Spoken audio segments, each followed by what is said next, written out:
The atmosphere is no longer a transparent veil, it is a heavy, shimmering ocean of chemical potential.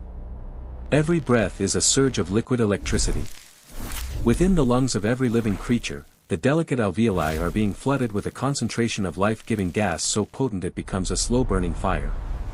The sky has shifted from its familiar pale cerulean to a deep, bruised indigo, a hue born from the increased density of gas molecules scattering light with unprecedented ferocity. In the forests, the very air feels thick, almost viscous, as if the world has been submerged in a pressurized tank of pure vitality. But this vitality is a predatory force. A single spark, perhaps from a power line swaying in the heavy breeze or the friction of dry leaves rubbing together, does not create a flame, it creates a detonation. The air itself is now a fuel. A small campfire becomes a pillar of white-hot plasma that reaches toward the stratosphere, consuming everything in a radius of 300 meters within seconds. The combustion is so complete that there is no smoke, only a shimmering heat haze and the sound of the atmosphere roaring as it rushes to fill the vacuum of the consumed space. This is a world where the fundamental balance of the planet has tilted into a state of hyperoxygenation. This is the end of the world as we know it, a beautiful, terrifying era of giants and infernos. But to understand why, we must rewind to the beginning. For millions of years, the Earth has maintained a stable equilibrium, a delicate atmospheric cocktail consisting of roughly 21% oxygen and 78% nitrogen. This ratio is the silent foundation of our civilization. It dictates the rate at which our cells age, the height to which a tree can grow, and the maximum size of an insect's thorax. The physics of our world are calibrated to this specific density. Our internal combustion engines, our respiratory systems, and the very way fire behaves are all tuned to 21%. Oxygen is a highly reactive element, a hungry scavenger that seeks to bind with almost everything it touches. In our current world, nitrogen acts as a cosmic buffer, a cooling agent that prevents the world from spontaneously combusting. But imagine a shift. Imagine the concentration of oxygen begins to climb, creeping past 25%, then 30%, and finally settling at 42%. This is not just a change in air quality, it is a fundamental restructuring of planetary chemistry. In the first hours of this transition, humanity feels a sense of godlike euphoria. Oxygen is the primary fuel for our mitochondria, the engines of our cells. With double the available fuel, the human body undergoes a temporary, miraculous transformation. Athletes find they can run for hours without the burn of lactic acid, as their muscles are constantly saturated with the means of aerobic respiration.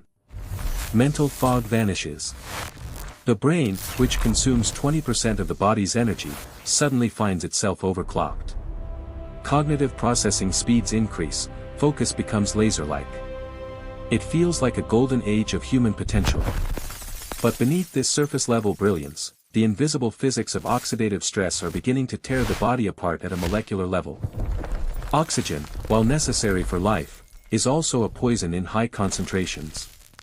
Within the cells, the production of free radicals, unstable molecules that damage DNA and proteins, accelerates to a rate that our natural antioxidant defenses cannot handle.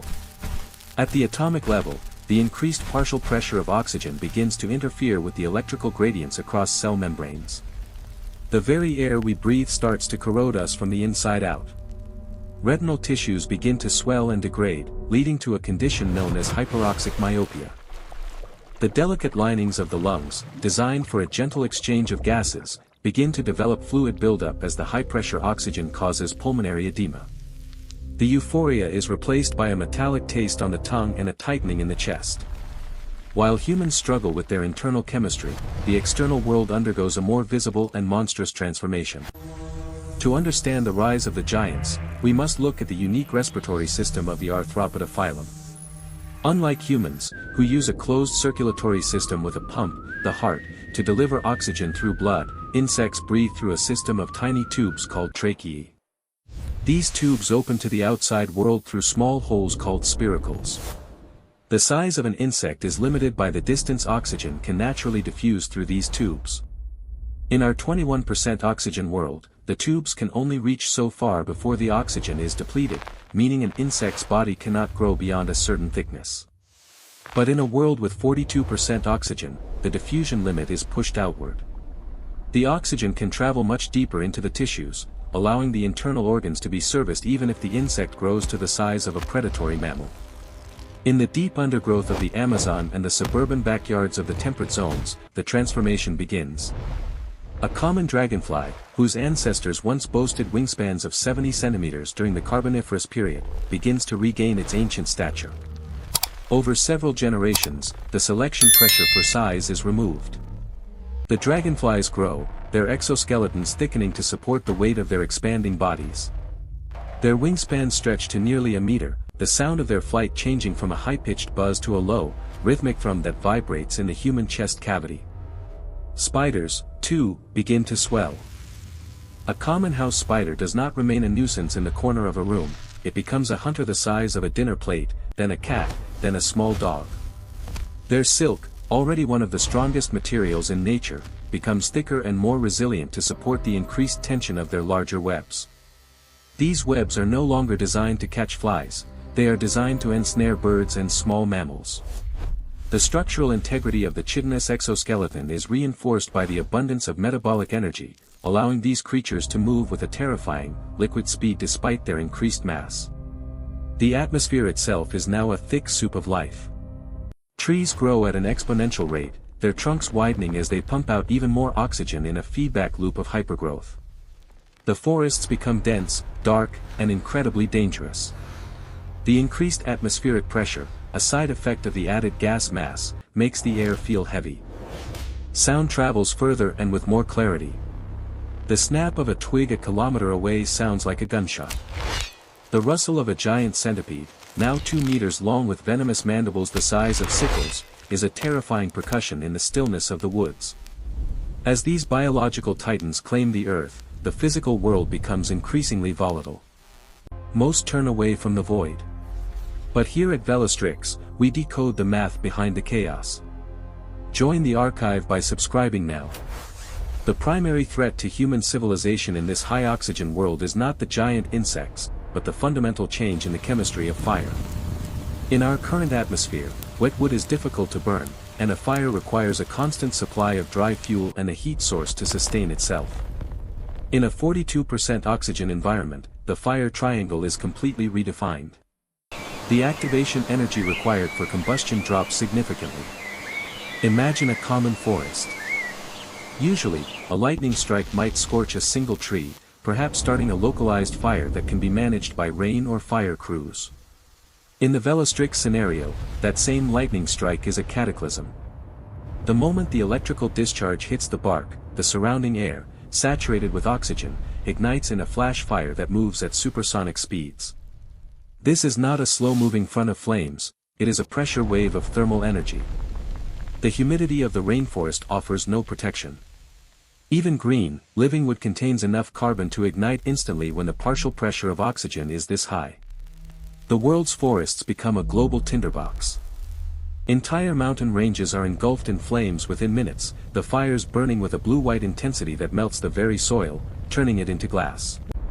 The heat is so extreme that it creates its own weather systems, massive pyrocumulonimbus clouds that reach 30 kilometers into the air, spawning more lightning and more fires. The urban landscape fares no better. Modern cities are built with materials that are fire-resistant under normal conditions. But under double oxygen, steel does not just soften, it can actually begin to oxidize so rapidly that it burns. If a fire starts in a high-rise building, the structural steel beams could theoretically act as fuel, the metal glowing white-hot and showering sparks that ignite everything in their path. The rubber on tires, the asphalt on the roads, and the insulation in the walls all become highly flammable. Humans find themselves forced into subterranean bunkers or pressurized habitats where the oxygen levels can be artificially lowered to 21%. To step outside is to risk spontaneous combustion of one's clothing. Even the friction of walking can generate enough static electricity to ignite the fibers of a polyester shirt. We become a species trapped in the shadows of a world that has become too vibrant for our survival. In the oceans, the impact is equally profound. Oxygen dissolves into the surface waters, penetrating deeper than ever before. This leads to a massive explosion in the size of crustaceans. Crabs and lobsters, which also rely on diffusion and specialized gills, begin to grow to the size of small vehicles. The deep-sea trenches, usually oxygen-depleted zones, become fertile grounds for new, massive life forms. But this abundance comes at a cost. The increased oxygen levels lead to ocean acidification as the global carbon cycle is thrown into a violent frenzy.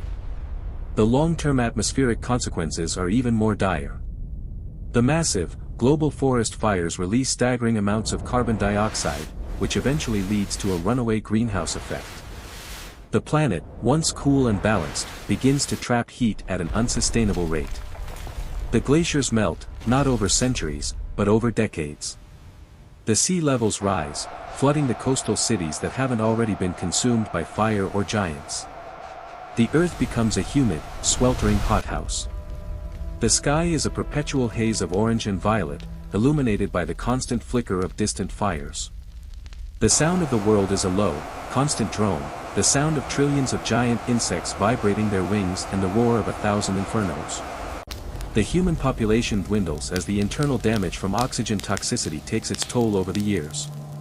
We are no longer the masters of this planet, we are the leftovers of a biological experiment gone wrong. The philosophical weight of this scenario is heavy. We often think of oxygen as the ultimate symbol of life and purity. We seek it out in oxygen bars and use it to revive the sick. But nature operates on a knife edge of balance. Too little, and we suffocate in the dark. Too much, and the world becomes a terrifying, burning garden of monsters. The very element that allows us to think, to breathe, and to build is the same element that can reduce our civilization to ash and replace us with the nightmares of the prehistoric past. To explore the impossible and visualize the unknown, subscribe to Velastrix.